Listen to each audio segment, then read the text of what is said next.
I can't divorce her. 4 million is at stake. When she dies, we will be together and very rich. You know that I love only you. I live with her because of money, my husband said to the woman on whose finger he put an engagement ring. How did I witness this terrible scene? Sit down comfortably. Make yourself a delicious tea. You have definitely not heard such a story before. I am Claire.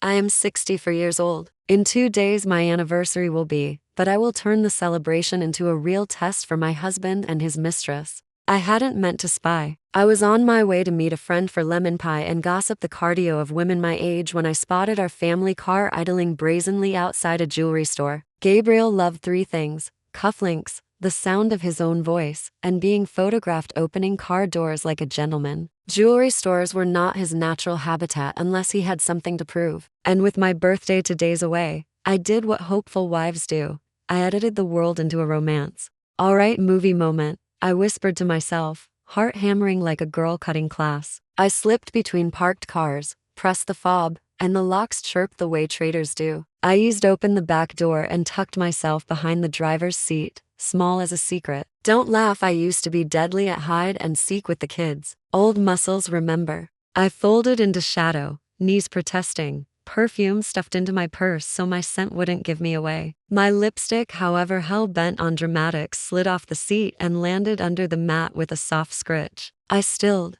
breathing shallow. The passenger door opened. Not the driver's, the passenger. And in floated a red-haired woman wearing a cashmere coat the color of apology. Rich apology. She smelled like bergamot and entitlement. Gabriel settled into the driver's seat, one hand on the wheel, the other trembling with excitement. Close your eyes, he murmured, a tone he'd never used on me unless I'd burned dinner, and he wanted to distract me with flattery. Paper rustled. A box clicked.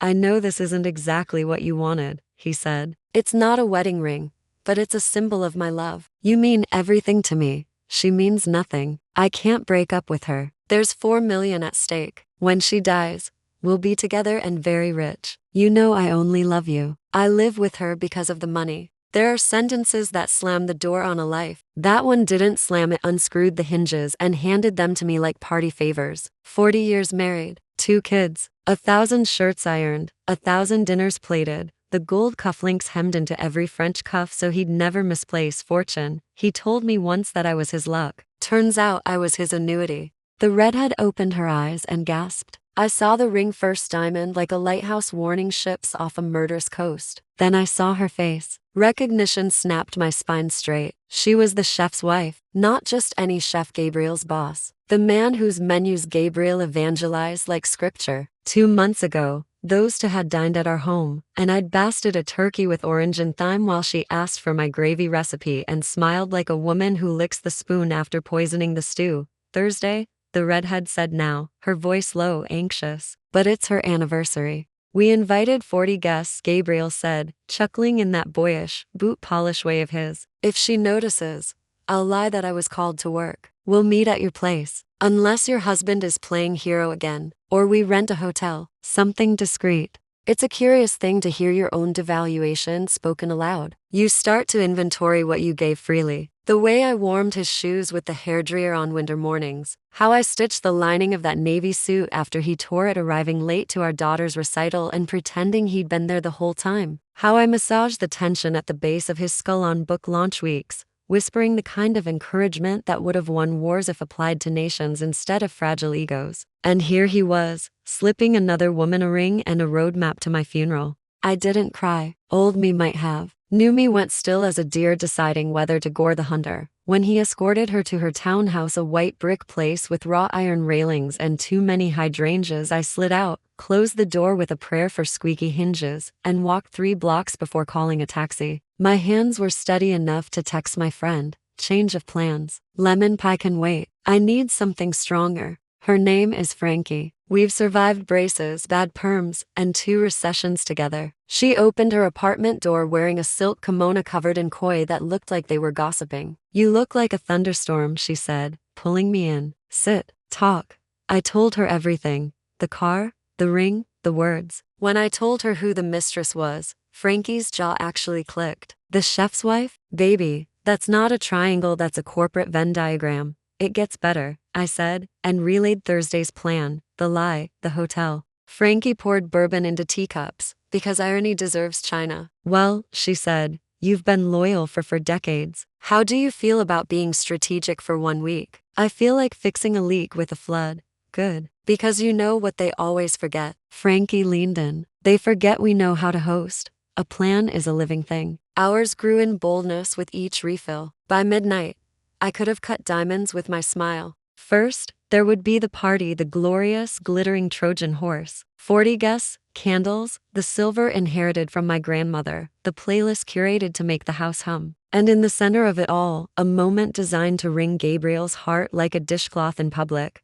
A toast from a man declaring me the love of his life. A man with eyes that say she is cherished. A man who would very unfortunately require Gabriel to imagine losing me, the cow he mistook for a cash machine. Which brings me to you. Yes, you. Don't look so startled, this is your entrance. You're the man who will pretend to love me. Or more accurately, you'll pretend in front of an audience. I don't need your real heart on a platter. I need your timing, your charm, and your ability to hold a glass and a room at once. You will arrive with a gift wrapped in velvet and questions wrapped in tenderness. Claire, what would make your day perfect? What gift would honor the years you've carried everyone else's joy? You'll ask it in my kitchen the night before, where the light is flattering and the knives are sharp. I'll laugh and tell you the truth, a clean escape for my dignity. You'll nod, the way men nod when they've tasted war and found it chalky. Meanwhile, Frankie will see to the machinery of revenge. Logistics, darling. We're women, we do logistics better than God. She knows a mechanic with hands like a prayer and morals like a locksmith. On the night of the party, when Gabriel tries to disappear mid-toast to take a work call, to handle a kitchen emergency,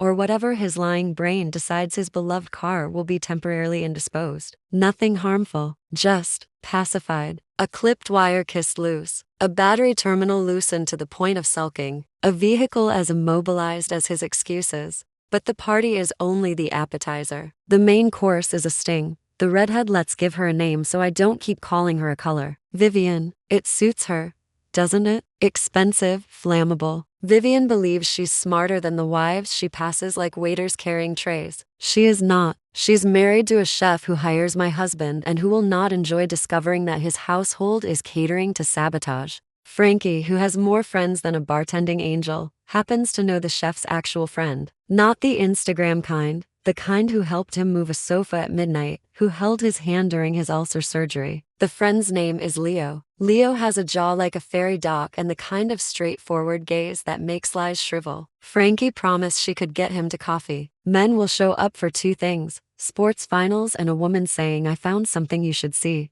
We called Leo the next afternoon and met in a diner shaped like a chrome apostrophe. He wore a navy windbreaker and a face still sunburned from some honest work. Frankie introduced us. I laid out the facts with surgical calm. No hysteria, no slander, just a timeline, a ring, and the arithmetic of betrayal. He didn't touch his coffee. You're saying Vivian was in a car with your husband, and he put a ring on her finger? Yes. And he said he can't leave you because there's $4 million at stake? Yes. Leo stared at the napkin dispenser like it had betrayed him too. The chef Marco, he's my best friend. We go back to being broke and sharing rent. He loves Viv like she hung the moon. His voice frayed on the edges. If this is true, it'll ruin him. Or it will save him, I said. We're not here to humiliate him. We're here to cauterize a wound. He nodded slowly. What do you want from me? His trust, I said. And his schedule. I need to know Thursday, where he'll be, whether he's working late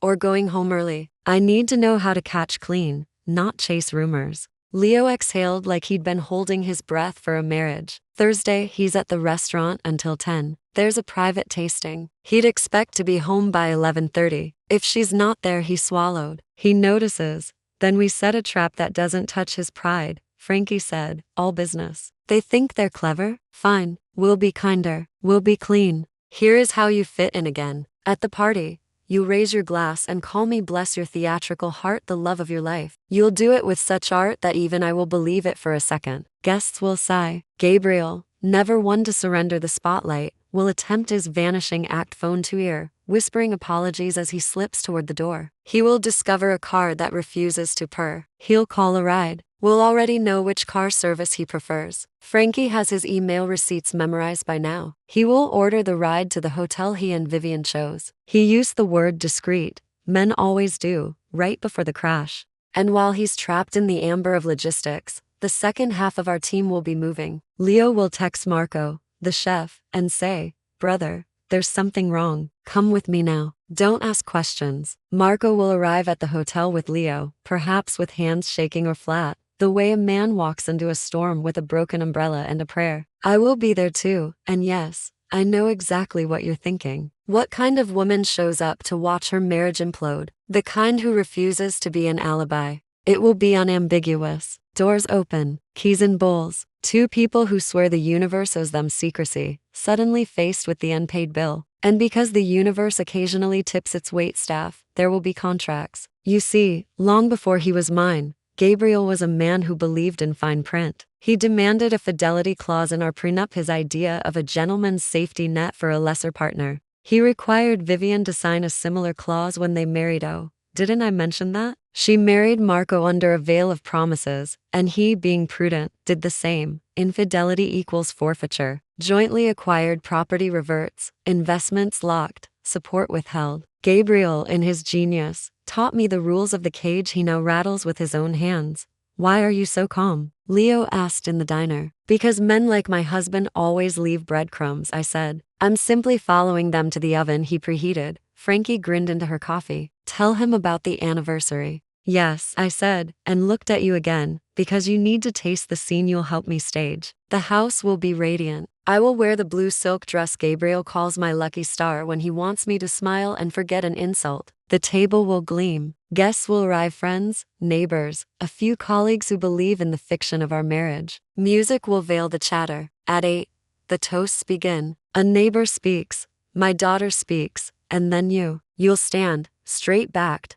eyes steady, and say what good men say when they mean it or when they are kind enough to make the world believe they do. To Claire, you'll begin, voice warm enough to soften steel. The love of my life. Yes, it's theater, but the point of theater is to show people themselves with the lights turned up. You will tell a story crafted, brief, surgical about the first time you saw me make a room feel safe. You will tell them how I taught you that elegance is simply kindness with a spine. Everyone will look at Gabriel to see whether he flinches. He will. Then you will press a velvet box into my palm, and I will open it to find something simple and luminous, a bracelet with a single sapphire, perhaps nothing vulgar, nothing that screams compensation. The point is not the price. The point is the public record. She is valued. At 8:47, right on cue, Gabriel's phone will ring. He will put on his apologetic face and step away. I know his faces the way a jeweler knows flaws. Frankie will be near the door with a laugh like a bell to mask the sound of his frustration when the car sputters and dies. He will order a ride. The app will ping. The driver will arrive. And the night will carry him toward the hotel where our final scene waits. Is it cruel? Oh, darling, cruelty would be letting him rot in ambiguity. This is mercy by way of spotlight.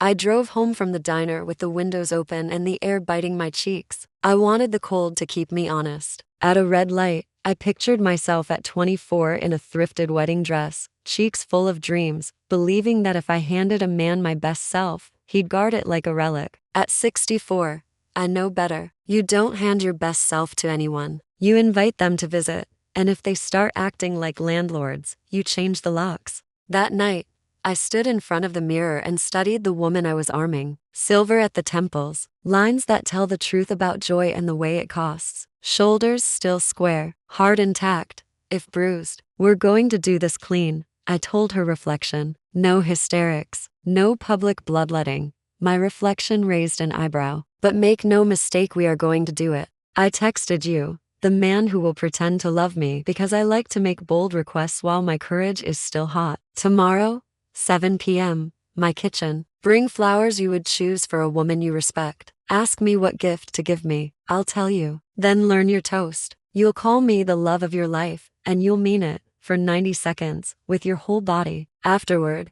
you can go back to your regularly scheduled sanity. Your reply came swift and simple. I'll be there. I slept like a general the night before a campaign lightly, with maps on my mind. In the morning, I drove to the market and bought lemons for pie I wouldn't have time to bake and a bouquet of white ranunculus for myself because a woman should never wait for proof she is worth flowers. I ironed linen napkins, counted champagne flutes, and checked the front porch light for the way it would halo arrivals. I called the mechanic Frankie recommended name withheld for obvious reasons and explained that I needed a very particular kind of help for a very particular kind of husband. He chuckled a sympathetic, world-weary sound and told me, "Ma'am, sometimes a car needs a moment to think about what it's done." By afternoon, my daughter called to ask about the menu for Thursday and whether I wanted her to make the green beans with almonds. I said yes, and something in my voice must have sounded odd, because she paused and said, "Mama, are you okay?" "I'm about to be," I said, and found that the words fit my mouth like they'd been measured. At 6:58, there was a knock at my back door. "You came in carrying sunflowers, big, brazen things that look like they eat clouds for breakfast. I didn't know what you prefer," you said, smiling in a way that made my kitchen feel like a stage and a sanctuary at once. "But I figured sunflowers tell the truth." "They do," I said, arranging them in my grandmother's vase. "Now, ask me what gift to give me." You leaned against the counter, hands in your pockets, and narrowed your eyes as if I were a portrait and you were the right kind of thief. "What gift would honor your years and your grit and your laugh?" "An exit," I said. "Not from my life, from the lie." You nodded. "Then the bracelet will be blue." We practiced your toast over tea, which felt decent and clean. You spoke the words, and I felt the room tilt, not because I believed we were star-crossed, but because I remembered what it felt like to be spoken of with care. When you finished, we stood quietly for a beat, the kettle ticking as it cooled. "Tomorrow," you said, "we go to war." "No," I corrected gently, the way a teacher taps a red pen against the right word. "We go to confession."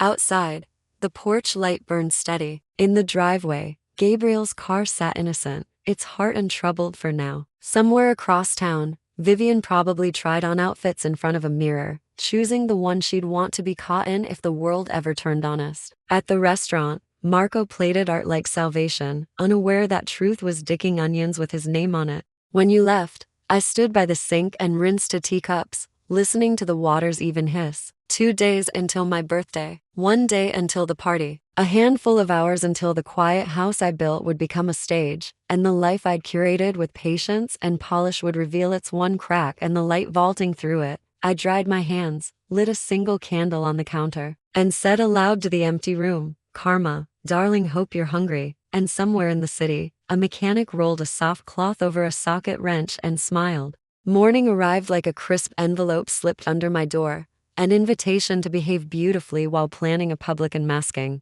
I brewed strong coffee, buttered toast like it had done me no harm, and texted Frankie a list that would scare a quartermaster. She replied, "Already on it." Mechanic at 4, Leo at 7. Wear the blue and moisturize. We win and we glow. At 10, I stood in the dining room and practiced smiling with my eyes. There's a smile women learn at 40 that men mistake for contentment. By 64, it becomes a perimeter fence. The house smelled of lemons and beeswax. I set out the silver and the bone china that only comes down when life calls for ritual, births, funerals, or apparently truth-telling. The playlist hummed, Ella, a little Sam Cooke, some Etta to salt the edges. By noon, Gabriel texted that he'd be late getting home. I pictured him threading lies like beads on a string. Kitchen emergency. No doubt. I sent back a thumbs-up emoji so bland it ought to be weaponized. Frankie arrived with a garment bag and a grin, kissed my cheek, and walked the rooms like a stage manager. "Lighting's good. Flowers are righteous. You're a menace." She opened the bag. "Your dress pressed. Your shoes polished. The blue silk sees what it's about to do and approves." She dropped her voice. "Mechanic is in play. He's a gentleman saboteur. Your car? Untouched. Gabriel's? It will contemplate its choices for roughly an hour beginning at 8:30 p.m. reversible. Harmless. Maddening. You do logistics like NASA," I murmured, fastening a bracelet to test the clasp. "Did you speak to Leo?" At 7. He meets Marco. He's not telling him yet. He wants Marco steady, not shattered. He'll bring him to the hotel when the moment's ripe. "You and I will be en route the second Gabriel orders the ride. Our driver is already booked. Woman named Gen X cop, hates liars." I poured us iced tea with mint that I slapped between my palms for the scent. To women who slap mint and mend worlds, we clinked. Half an hour later, you arrived at the back door press suit, eyes that could hold an audience and let each person think you were speaking only to them. You brought the velvet box. You brought the toast printed on a card in case the lights made the words run. You brought that sunflower smile. You ready? You asked softly. I nodded. Ask me what gift to give me. You played your cue like a violin. I gave you your line. You gave me the bracelet, a slim ribbon of silver with a blue stone that looked like it remembered oceans. We rehearsed the toast twice, then a third time with me interrupting to laugh so it would feel lived in, not lacquered. You tucked the box into your pocket again, kissed the air near my cheek like a European conspirator, and slipped out to circulate among early guests like a rumor with good manners. 6:30, the doorbell began its cheerful toll. My daughter arrived first, carrying green beans and suspicion. You look calm, she said, kissing me twice, forehead pressed to mine. Is that legal? Your mama's discovering a new sport, I said. It's called serenity with teeth. Neighbors drifted in, smelling of good colognes and mild regret. Colleagues arrived with bottles and anecdotes. Candles made halos in the wainscoting. The house beat like a heart. I floated, chatted, smiled. My son hugged me from behind,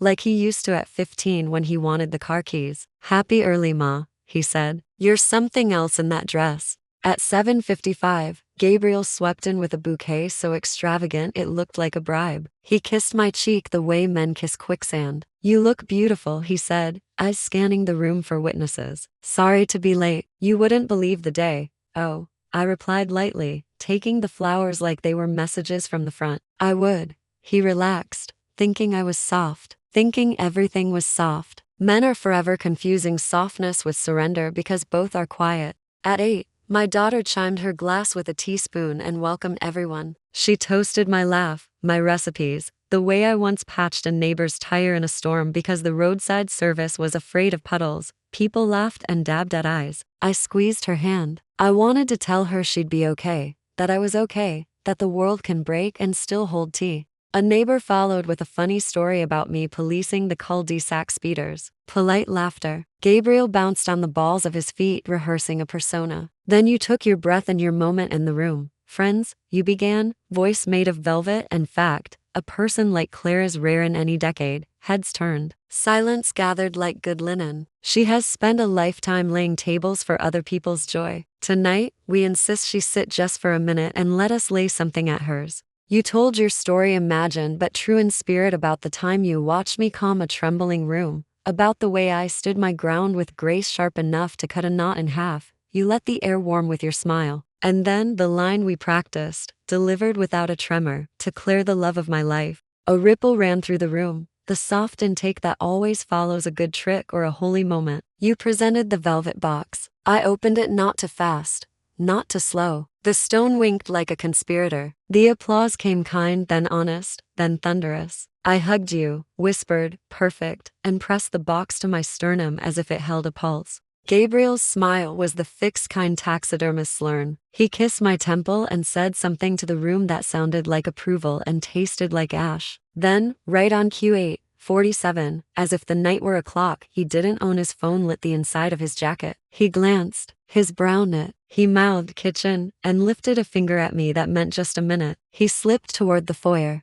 Frankie moved like smoke, intercepting a guest with a laugh that owned the doorway. I found the window with the cleanest line of sight to the driveway. Through the lace, I watched him unlock the car, slide in, start it. The engine coughed, yawned, and refused the day's request. He tried again, foot tapping, the way a man taps when a record skips. He checked the dash. He tried a third time. Nothing but a whir, then a lullaby. He cursed quietly, but the vowels were old companions. He got out, tugged his jacket straight, and did what modern men do when machines with souls say no. He ordered a ride. The app answered with a cheerful chime I could practically hear from the porch. A car icon crept closer on his glowing screen. He glanced at the house, at me somewhere inside it, and finally found his mask. He texted me emergency, back soon, and slid into a sedan driven by a woman with a jawline like a verdict. Jen, right on time. Frankie leaned into my ear. He's headed toward the hotel.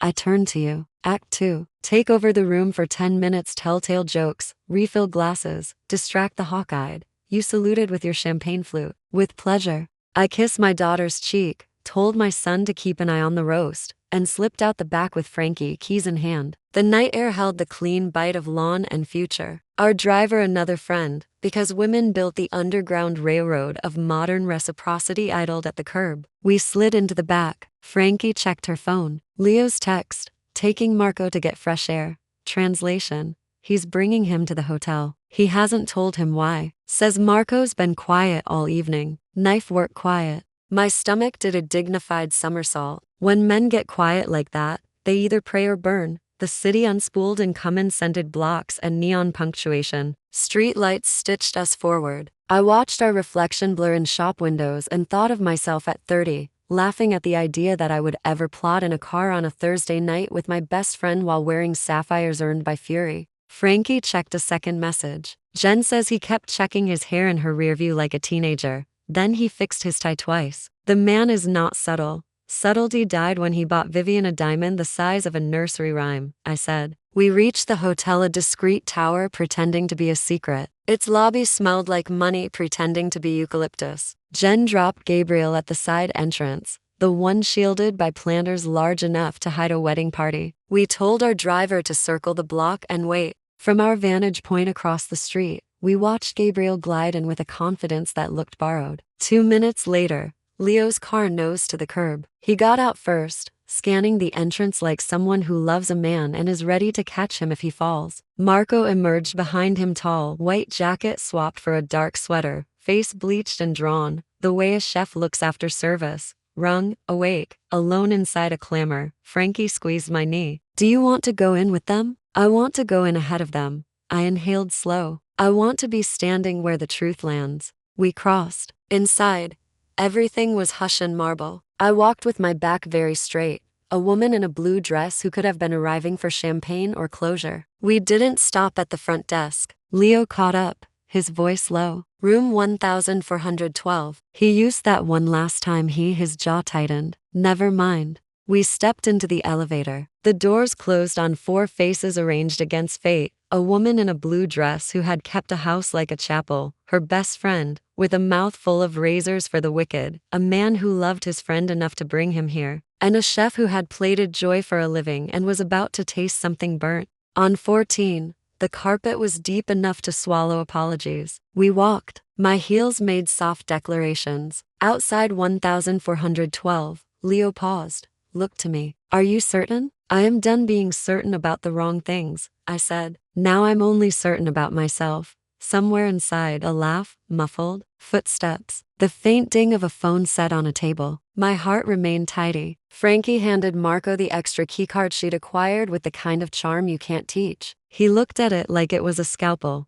Ready? I asked him. He nodded once, a prayer and a verdict combined. The light above the lock turned green. The door latch clicked, small and decisive as a period at the end of a long lie. We pushed it open. The room was dim, perfumed with expensive deceit, amber candles, spilled wine, laughter cut short like a bad song. They didn't hear us right away. That's the thing about people doing something wrong. They live in a bubble of arrogance, a fragile silence that shatters the moment truth breathes on it. Vivian's laugh, honeyed and breathless, hung in the air. Gabriel's voice followed, low, smug, familiar as morning coffee. To us, he said, raising his glass. To the future.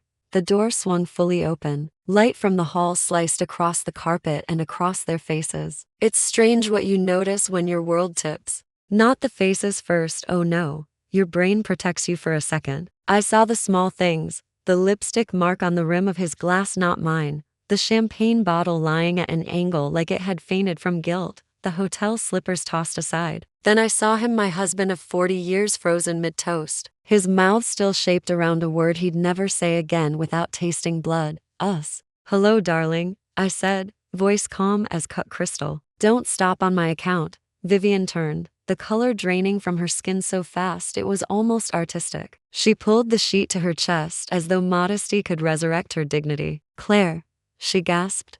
This isn't, oh please, I interrupted, waving a hand. If you're going to improvise, at least stand up for the performance. Behind me, Frankie crossed her arms. Leo stood a step to the side, his face unreadable. And Marco, poor Marco, he just stared, a man watching his home burn down through a pane of glass. Vivian, he said, voice quiet and dangerous, tell me this isn't what it looks like. Her lips parted, but the silence that came out was confession enough. Gabriel recovered first, because liars are quick they have to be. Claire, this isn't what you think. This was a work conversation, about Marco's restaurant. Oh, I said, tilting my head. And is that why you bought her a diamond ring? Discussing recipes over champagne and hotel sheets. Frankie laughed, a short, sharp sound that could have sliced steel. You might want to choose a different excuse, Gabe. That one's past its expiration date. Marco's face darkened as he turned to Vivian. You told me you were at yoga tonight. Vivian clutched the sheet tighter. I was Marco, please. It wasn't supposed to. He stepped back, shaking his head,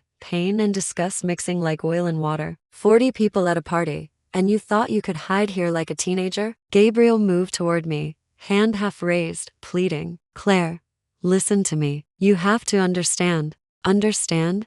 I repeated. Oh, Gabriel, I understand perfectly. I understand that you live with me because of money. You said so yourself. His eyes widened. You heard that? Every poisonous word. He tried to laugh, to salvage the situation with charm, but his voice cracked. You're overreacting. You always do this. You twist things. No, sweetheart, I said softly, stepping closer. I don't twist. I straighten. Frankie's hand brushed my arm, a signal. Time to close the curtain on this act. Gentlemen, she said to Leo and Marco, you might want to sit down. There's more to this evening's entertainment. I opened my clutch and took out a slim envelope, the one I'd prepared 2 nights earlier when Frankie and I visited my lawyer. Gabriel, I said, do you remember our prenup? He blinked. Of course. And the fidelity clause you insisted on adding in the unlikely event of infidelity. The guilty party forfeits all jointly acquired assets. He swallowed hard. That was just legalese. A precaution,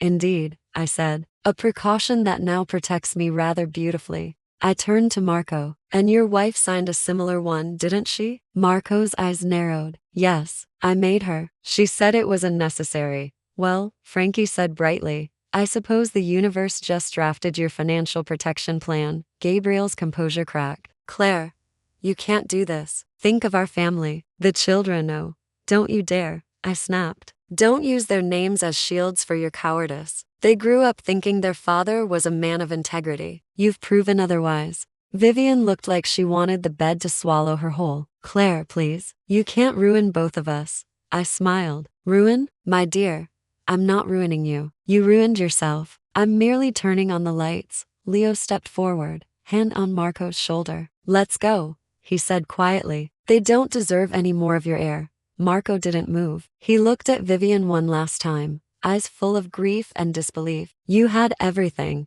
he said softly, and you traded it for scraps. Then he turned and walked out. Leo followed. Frankie lingered, her gaze sweeping over the wreckage like a general surveying a conquered battlefield. Gabriel reached for me again. Please, Claire, let's talk. We can fix this. I stepped back. You already fixed it, dear. You broke it perfectly. He tried again. It was a mistake. I was confused. You know how things stop, I said, my voice like glass on tile. You weren't confused when you promised to meet her on my birthday. You weren't confused when you told her you were waiting for me to die so you could inherit the money. You made your choice, Gabriel. I'm simply honoring it. He stared at me, mouth opening and closing like a fish gasping for water. For once, words abandoned him. I turned to leave, then paused in the doorway. Oh, and Gabriel, your car isn't broken. It's just taking a little nap. I didn't want you driving anywhere dangerous while in such emotional distress. Frankie chuckled. Safety first. We left them standing there, 2 ghosts draped in panic and silk while the hauler smelled faintly of jasmine and ruin. Downstairs,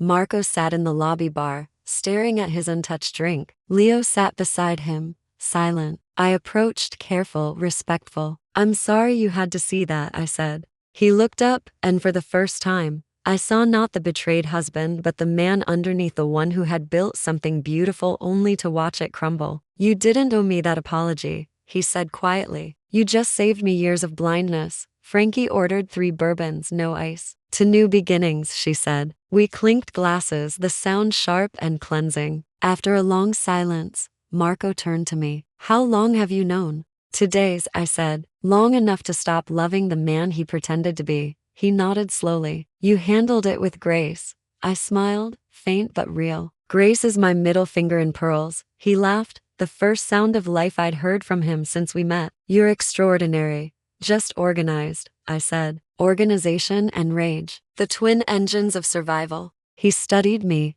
eyes soft. Now, if you ever need a friend, someone who understands the smell of betrayal, you have one. Frankie nudged me under the table, her eyes sparkling. Careful, Marco. She's dangerous when flattered. He smiled, a real one, weary but kind. Then maybe we deserve to be dangerous together. The bartender set down another round. The night outside glowed with city lights and the quiet hum of endings that might just be beginnings in disguise. I raised my glass. To truth, I said. Messy, inconvenient, beautiful truth. Marco raised his. And to women who refuse to die for someone else's comfort. We drank. By the time I returned home, the party had dwindled. You were still there, charming guests, with the ease of a man who can lie only for a good cause. My children hugged me, oblivious to the small apocalypse I'd just staged. Gabriel was nowhere in sight, no doubt still at the hotel, trying to convince Vivian that money could buy back time. Frankie leaned close. You did it, she whispered. Yes, I said, exhaling for the first time in days. But tomorrow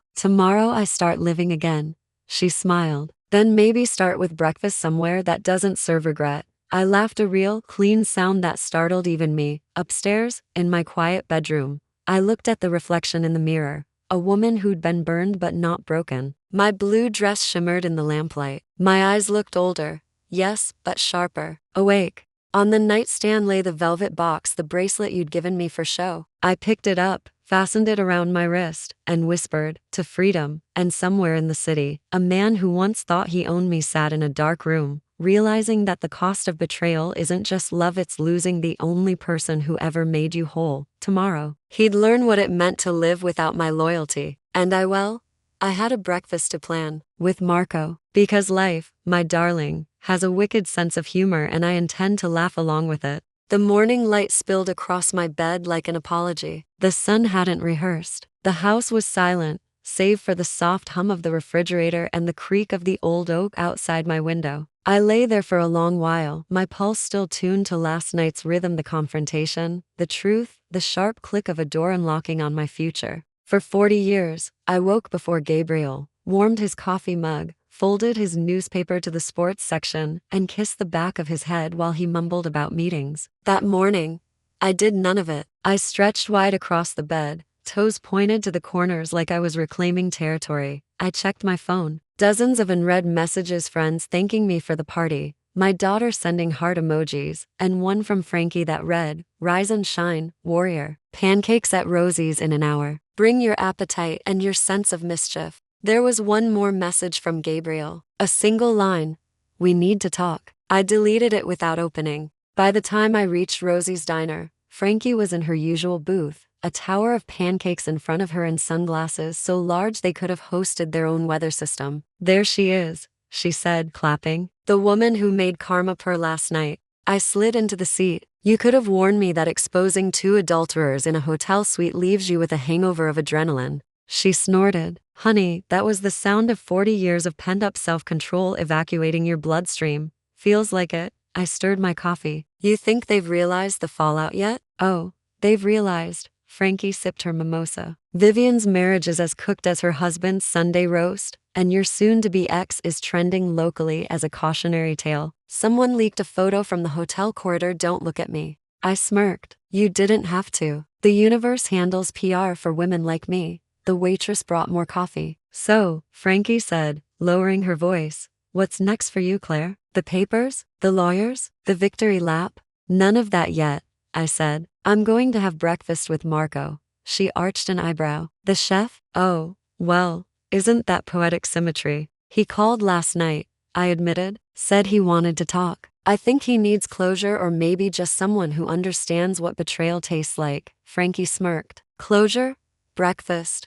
Maybe dessert. Be open to possibility, darling. I rolled my eyes, but there was warmth beneath the gesture. He's just kind, Frankie. I saw it in his eyes last night. He didn't yell, didn't lash out. He just hurt quietly. I know that kind of pain. She leaned forward, her tone suddenly soft. And maybe that's exactly why you two might understand each other. Pain speaks a fluent language. At noon, I arrived at Marco's restaurant. The place was closed for cleaning, but he'd left the side door unlocked. The smell of rosemary and baked bread still lingered in the air, comforting, intimate. He was in the kitchen, sleeves rolled up, kneading dough like it owed him answers. "Good morning," I said. He looked up, wiping flour from his hands. "Claire, you came." I said I would. He gestured to a stool near the prep table. "Coffee?" "Always." He poured 2 mugs, strong and dark, and slid one toward me. "I didn't sleep much," he said. "Kept seeing her face. Kept hearing what she said when she thought no one else was listening. I know that feeling." He nodded, eyes tired but clear. "I keep asking myself what I missed." The signs were there: late nights, half smiles, excuses. But when you love someone, you edit reality to fit the story you want.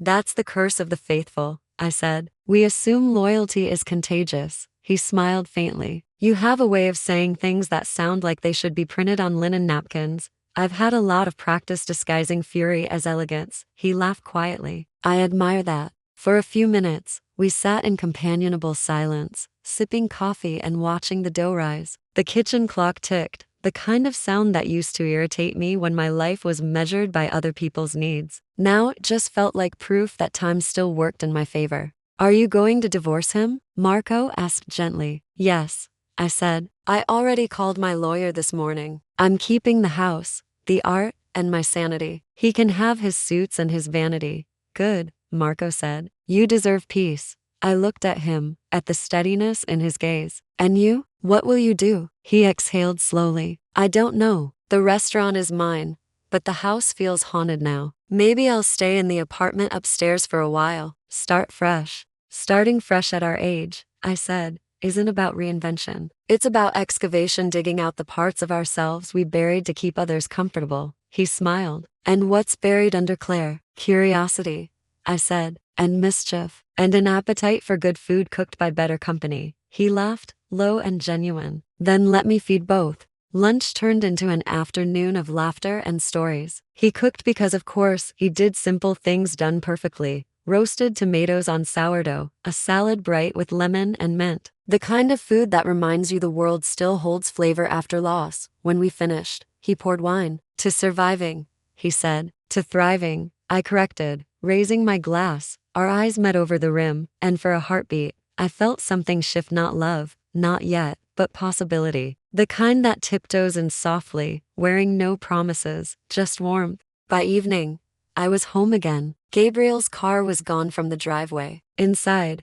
there was a note on the counter. "Claire, I made a mistake. Please, can we talk before you make any decisions? You know what we've built together. Don't throw it all away." I laughed out loud, a sharp, disbelieving sound. "Oh, Gabriel, you threw it away the moment you decided I was awaiting inheritance." I fed the note to the fireplace, watched the edges curl and blacken until it became the ash it deserved to be. Then I called my lawyer again. "File it," I said simply. That night, I slept deeply for the first time in years. No half waking to check if the garage door was locked. No wondering if Gabriel's business trips were what he said they were. Just stillness. A week later, Marco invited me to dinner. "A quiet thank you," he said. I told him I'd come, but I wasn't dressing up. He said, "Then I won't either." When I arrived, he'd set a single table in the middle of his empty restaurant. Candles flickered in wine bottles. Music played low. Billie Holiday, the voice of women who knew how to turn heartbreak into art. "You did all this?" I asked. "I owed you a meal without chaos," he said, "and maybe a chance to talk when no one's crying or lying."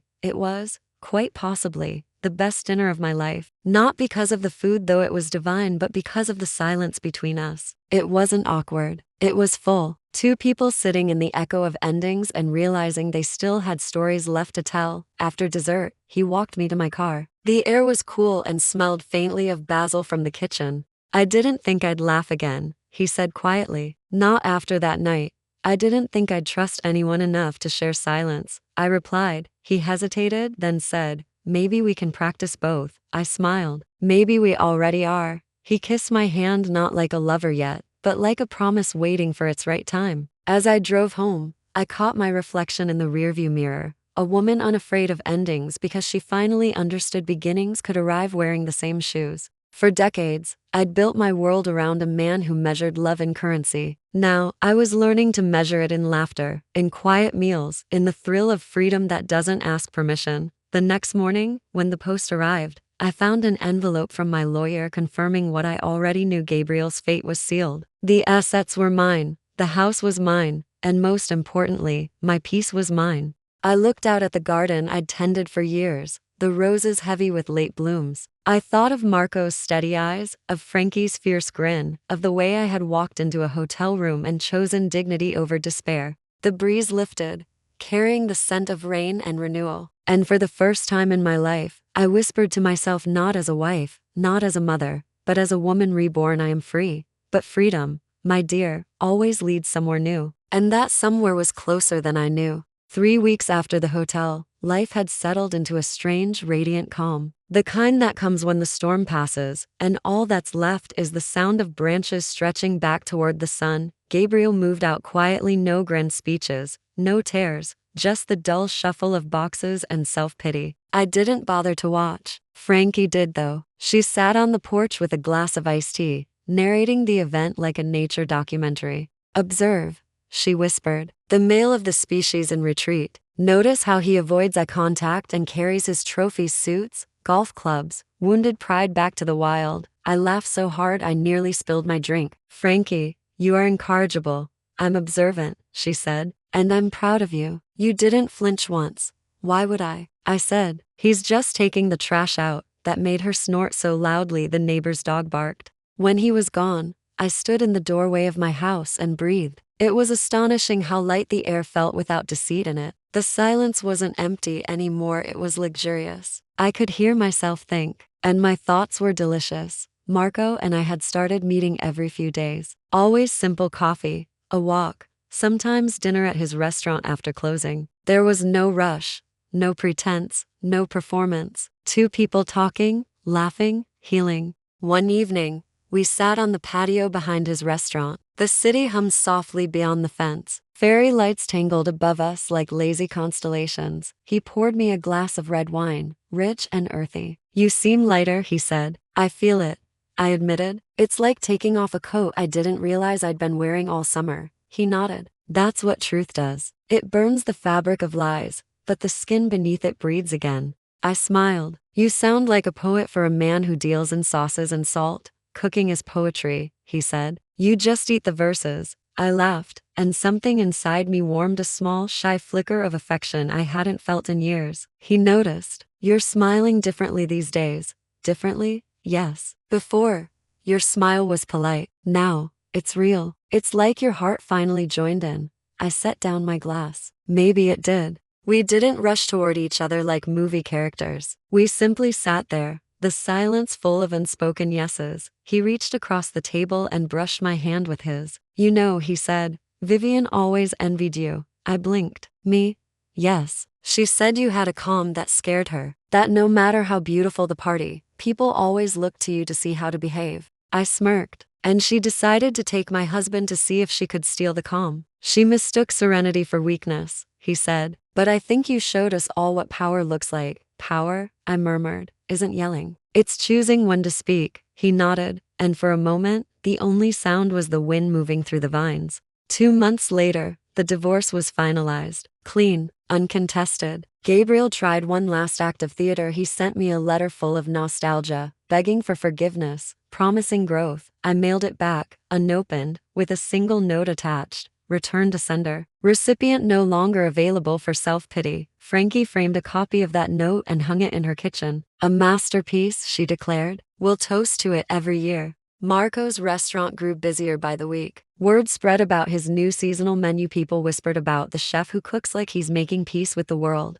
I went often, sometimes with friends, sometimes alone. He'd always find me a quiet corner, always send out something I hadn't ordered but somehow needed. One night, after the last guest left and the lights dimmed, he joined me at my table with 2 espresso cups. Do you ever regret it? He asked. The divorce? I shook my head. Not for a second. Regret is for people who had no choice. I had 100. I just finally picked the right one. He smiled. And now I'm learning to be someone's choice again, but my own first. He reached for my hand, not hesitant, not bold, just right. Would it be selfish to say, I hope you'll choose me too? I looked at him, this man with laughter lines carved by both joy and grief, with eyes that didn't ask to own me, only to see me. It wouldn't be selfish, I said. It would be honest. And then, after months of rebuilding, of silence and laughter and small kindnesses, he kissed me. It wasn't young love's feverish claim, it was mature, steady, and true. A kiss that said,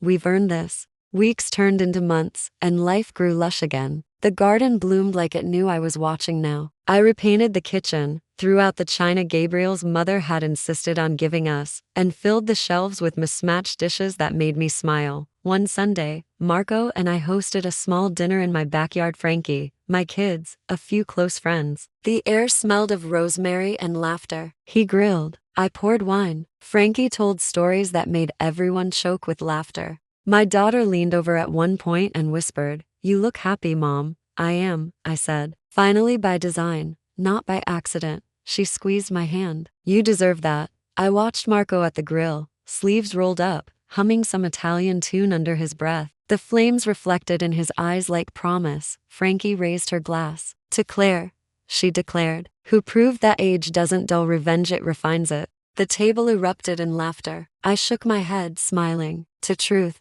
I said, "and to finding love after it stops pretending to be perfect." The glasses clinked. The night hummed with warmth and new beginnings. Later, as the guests drifted home, Marco and I sat together under the string lights. He brushed a strand of hair from my face. "You know," he said softly, "I used to think love was about passion. Now I think it's about peace. And I've never felt more peaceful than I do with you." I rested my head on his shoulder. "Peace can be very seductive," he chuckled. "Careful. I might believe you."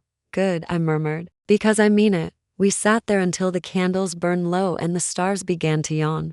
Sometimes, I think back to that night in the car, me hiding behind his seat, the ring, the red-haired woman, the words that tried to break me. And I realize now they didn't break me, they sculpted me. You see, betrayal isn't the end of love. It's just the end of the wrong kind. The right kind doesn't cage you or cost you your self-worth. It stands beside you in the dark and says, "I'll wait until you're ready to laugh again." Marco did that for me. And I, for once, let myself be loved without conditions. I turned 65 last week. Marco closed the restaurant for the evening and cooked for just the two of us. When dessert came, a tiny lemon tart with a single candle, he looked at me and said, "You've changed my definition of strength." I smiled, lighting the candle myself. "And you've changed my definition of love." He reached across the table, took my hand, and said simply, "Then we're even." When I blew out the candle, I didn't make a wish. I didn't need to, because for the first time in my long, unpredictable life, I already had everything I'd wished for: freedom, laughter, and a love that didn't require pretending. And somewhere, I swear I could hear karma chuckling softly in approval.